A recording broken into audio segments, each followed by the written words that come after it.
about a large interconnected set of practices that are fundamental to our current way of life, and sustainability is a measure of whether or to what extent that way of life can continue.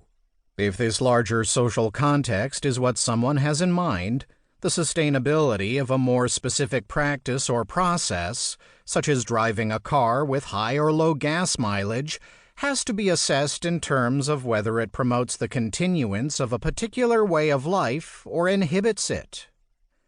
Getting a handle on what makes a particular practice sustainable is useful for people who have an interest in it.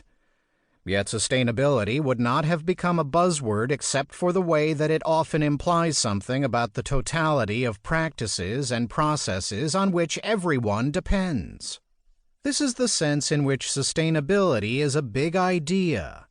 To get a handle on sustainability as a big idea, one must imagine all the different meanings and activities associated with the way people live today, and then ask how they connect to form a total system of practices and processes. Like most big ideas, what any given individual thinks is important reflects that person's experiences and life goals. When people start to think about things that connect to our way of life, they start from different places.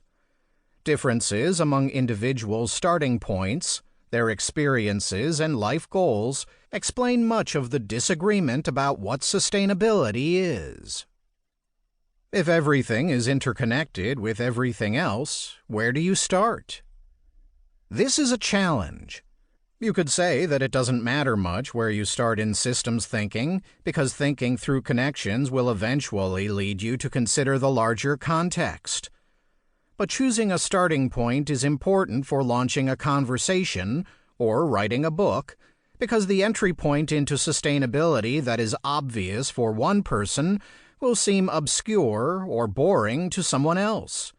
We, or most of us, care deeply about the continuation of some things that can be understood in systems terms. The company we work for, the community we live in, the church we attend, the forests and streams where we like to hike, camp, or fish. But people may not immediately consider how all these things are connected to each other, or how continuing one of them might affect another.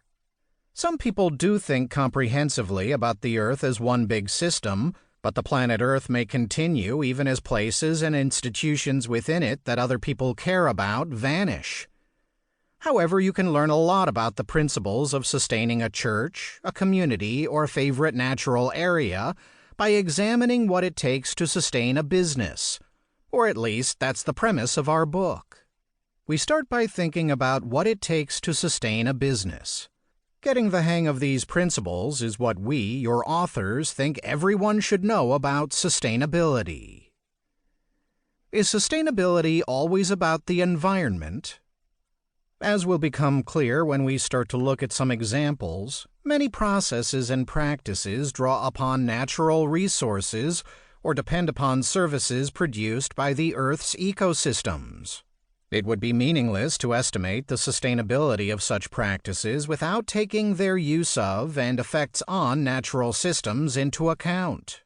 What is more, much of the impetus for interest in sustainability derives from growing awareness of natural resource depletion and damage to the quality of the water people drink and the air that people breathe. Sustainability is, in many people's minds, primarily defined in terms of environmental impact. Yet there are other ways in which people evaluate sustainability that are only indirectly related to the environment. As will become clear later, part of the reason sustainability became a watchword in international politics was that poorer countries were resisting global initiatives to constrain economic development in the interest of environmental protection. They were more comfortable with the idea of sustainable development precisely because they saw this notion as recognizing the priority of meeting crucial human needs.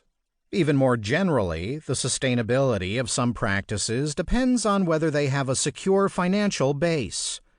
When administrators in government, universities, charitable foundations, and other large organizations ask whether a new program will be sustainable, they are often interested in whether it will generate an ongoing source of its own financial